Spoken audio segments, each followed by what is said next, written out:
NEET தேர்வு இல்லாத மருத்துவத்துறை சார்ந்த படிப்புகளுக்கு Vinayaka mission school of allied health science, Chennai, Pondicherry, Salem. தாவேக அமைச்சரவையில் தன் ஆதரவாளர்களுக்கு அக்கட்சியின் பொதுச் செயலர் ஆனந்த் அமைச்சர் பதவி வாங்கி கொடுத்துள்ளார்.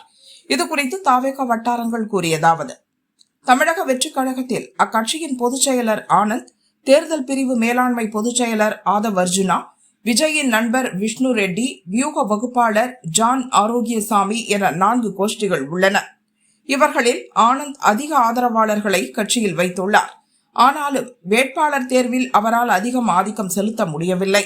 ஆதவ் அர்ஜுனா, விஷ்ணு ரெட்டி, ஜான் ஆகியோர் பரிந்துரைத்த கட்சியில் பொறுப்பில் இல்லாத 106 பேர் வேட்பாளராக்கப்பட்டனர். அவர்களில் 49 பேர் வெற்றி பெற்றனர். கட்சி பொறுப்பில் இருந்தவர்களில் 57 பேர் வெற்றி பெற்றனர்.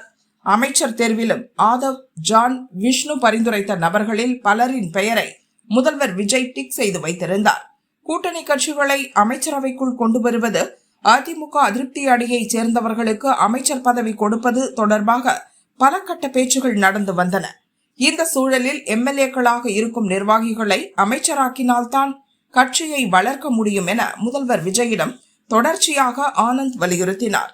அதன் விளைவாக பட்டியல் மாற்றப்பட்டு ஆனந்த் பரிந்துரைத்த பலருக்கும் அமைச்சர் பதவி கிடைத்துள்ளது.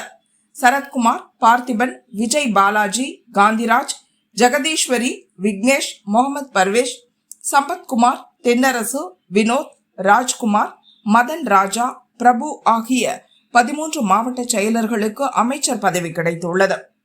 அதேபோல கட்சியின் மாநில துணை செயலர் விஜயலட்சுமியும் அமைச்சராகியுள்ளார் என்றனர்.